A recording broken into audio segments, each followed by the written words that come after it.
AP మంత్రివర్గంపై ఉత్కంఠ వీడింది. కూటమిలో ఉన్న టీడీపీ, జనసేన, బీజేపీలకు సమన్వయం జరిగినట్లుగా తెలుస్తోంది. జనసేన నుంచి 3కి మంత్రివర్గంలో చోటు దక్కింది. బీజేపీ నుంచి ఒకరిని తీసుకున్నారు. జనసేన నుంచి పవన్ కళ్యాణ్, నాదెండ్ల మనోహర్, కందుల దుర్గేష్కు అవకాశం దక్కింది. జనసేన పార్టీని బలోపేతం చేయడంలో నాదెండ్ల మనోహర్ది కూడా కీలక పాత్ర. అటు పవన్ దేశంలో పార్టీకి మంచి గుర్తింపు తెచ్చారు. మోదీ కూడా పవన్ తుఫాన్ అంటూ పొగిడారు.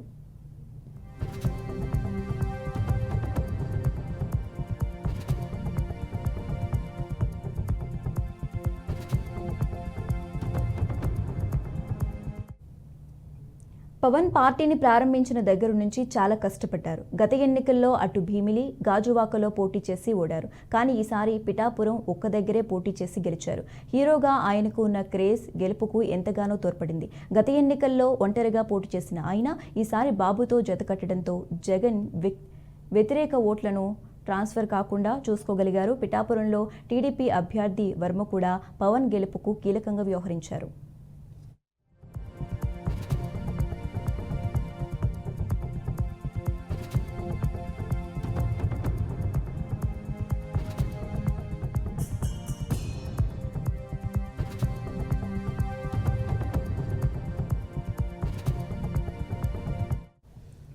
నాదెండ్ల మనోహర్ ఆంధ్రప్రదేశ్ శాసనసభ స్పీకర్గా పనిచేశారు.